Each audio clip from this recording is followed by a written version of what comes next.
Il dit ce qui est plus étonnant, c'est que ceux qui se considèrent comme qualifiés, ceux qui se considèrent comme qualifiés pour l'initiation, donc il s'adresse à cela, il dit attention, ceux qui se considèrent comme qualifiés pour l'initiation, il est très étonnant, c'est le plus étonnant,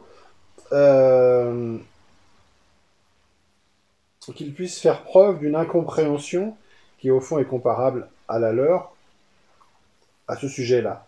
En effet, excusez-moi, en effet, il est inadmissible qu'un exotériste, quelqu'un qui a une vue exotérique, ignore l'ésotérisme. C'est admissible que quelqu'un du Zahir ignore la partie batin, d'un certain point de vue, parce qu'il est limité, donc c'est comme ça, il voit les choses du point de vue exotérique, et il n'a pas les capacités de voir ce qu'il y a en haut. Bon, mais en tout cas, c'est comme ça. S'il ne va pas critiquer les choses, c'est comme ça. Donc ça, c'est admissible qu'un exotériste ignore l'ésotérisme. Mais par contre, il ne l'est pas que quiconque a des prétentions à l'ésotérisme veuille ignorer l'exotérisme. Ceux qui, par contre, prétendent comprendre l'ésotérisme, il n'est pas admissible qu'il nie l'exotérisme. الشيخ أبو واحد يحيى هنا يحذر يقول إذا كان من الممكن يعني إذا كان ولا بد من الممكن قبول واحد ظاهري متعلق بالأحكام الظاهرة قبول إنكاره للباطن أو للتصوف أو للعلوم الغيبية إذا كان ذلك يمكن قبوله فلا يمكن قبول أن يكون واحد من أصحاب العلوم الباطنة أو الغيبية ألا يأخذ بالظاهر أو بالأحكام الظاهرة ولا يعمل بها أو ينكرها. ده غير مقبول. Car il rappelle une règle, le plus doit forcément comprendre, englober le moins. لأن الأكثر يستطيع أن يستوعب الأقل والظاهر هو الأصل الباطن هو الأصل الباطن يستوعب لأنه لا يمكن أن يصل إلى الباطن إلا من خلال الظاهر فكيف ينكره وهو لم يصل إلا به إذن هو كان كذلك فليس صادقا. Nous avons dit que nous avons dit que l'état d'esprit que nous dénonçons ici est propre à l'Occident.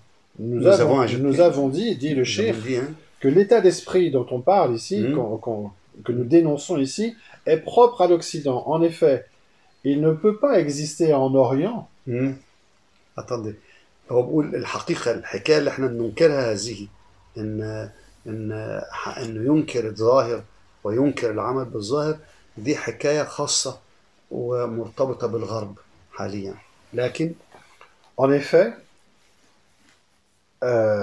bismillah, il ne peut pas exister en Orient. D'abord, à cause de la persistance de l'esprit traditionnel dans le milieu social tout entier, dont le milieu social tout entier est encore pénétré, c'est-à-dire qu'il dit que l'état de la société est tellement déjà pénétré de l'esprit oriental que de toute façon, c'est pas possible de faire une telle distinction.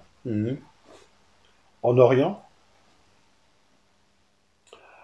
et il a émis une note, disant ici, nous disons le milieu social dans son ensemble, mis à part des éléments modernisés, c'est-à-dire occidentalisés, qui ne constituent encore malgré tout qu'une assez faible minorité. En 1921, il dit, là on parle de l'esprit oriental en général dans les sociétés orientales actuellement en 1921. Elle parle sur la tendance des nids. Oui, c'est ça. Il dit qu'elle n'existe pas en Orient. Les règles exotériques ou bien l'ésotérisme. Non, le fait de ne pas respecter l'exotérisme. Oui, c'est ça. Les règles exotériques. Oui, c'est ça. D'accord. Il dit que de toute façon, maintenant, c'est tellement ancré dans la société, dans le monde oriental, de toute façon, il n'est pas question de ça. Sauf chez certains orientaux occidentalisés qui commencent en 1921, mais ils sont tellement peu dans le monde oriental qu'on n'en tient pas compte. Mais maintenant, ça c'était il y a un siècle. هذا الاتجاه نحو الإنكار اللي موجود في الغرب لا نجده في الشرق لأن لا زال المجتمع الشرقي ده الكلام ده 1921 لا زال المجتمع الشرقي مجتمع تراثي متعلق بالتراث ومتعلق بالغيب، ولا زال آثار العلوم الغيبية والعلوم التراثية بظاهرها وباطنها متمكنة، باستثناء بعض العناصر الحديثة التي دخلت في المجتمعات الشرقية حديثا. Donc à cause du milieu, la chose est tellement évidente. Et aussi il dit pour une autre raison que cette chose-là ne peut pas exister en Orient de manière générale ou actuellement en tout cas. Il y a un siècle. طبعا الآن حقيقة c'est pas la même chose. أصبحت d'accord. Et donc, la pénétration du modernisme déjà elle est beaucoup plus forte que 1121. Bien sûr. Et là il dit donc il y a encore une autre raison, c'est que là où l'exotérisme et l'ésotérisme sont liés directement dans la constitution d'une forme traditionnelle, dans le din, quand les choses sont liées comme ça, de façon à n'être en quelque sorte que les deux faces extérieures et intérieures d'une seule et même chose, il est immédiatement compréhensible pour chacun qu'il faut d'abord adhérer, c'est une évidence, adhérer à l'extérieur pour pouvoir pénétrer à l'intérieur. هذا الارتباط بين الشريعة والحقيقة أو الظاهر والباطن، الارتباط الواحد المعروف، هو ده مسألة يعني مفهومة عند الناس، لأنه هو من أراد أن يدخل هذا الطريق فهو يعلم أنه لا يمكن أن يدخله إلا من خلال الظاهر واحترام هذه الأحكام لكي يستطيع أن ينفذ منها إلى الحقيقة. Voilà, donc ce sont des évidences, ce sont des rappels qui sont des évidences pour les orientaux, mais qui sont quand même très très étrangères pour les gens de ce milieu, les gens qui ont complètement et qui sont intéressés par le tasawwuf. néanmoins. هذا الارتباط واضح وضوح الشمس بالنسبة لأهل الشرق، في حين أنه طبعا بالنسبة للغرب يعتبر شيء غريب. Là, on continue sur un point qui est très important, à la fois d'une manière générale dans le tasawwuf et dans la tariqa de Cheikh Mohammed Zaki-ed-Din, c'est la question du adab. Comme le Cheikh dit, certes, en réalité, le soufisme est adab, comportement adéquat. On va revenir là-dessus, car la foi est adab, l'adoration est adab, et le comportement est adab. نعم. قال نتطرق إلى نقطة أخرى تكلم عنها الشيخ محمد زكي إبراهيم في التصوف. يقول نعم التصوف أدب، والعقيدة أدب، والعبادة أدب، والمعاملة أدب. Alors on traduit par ce terme, le terme de adab, on peut traduire par la pratique juste ou le comportement correct ou la relation adéquate, différente suivant le niveau, suivant ce qu'on veut exprimer. C'est un terme très très vague. Non, mais je veux dire, ça c'est une note que j'ai faite pour exprimer que cette notion-là et cette notion-là est très étrangère aussi aux Occidentaux. Très étrangère.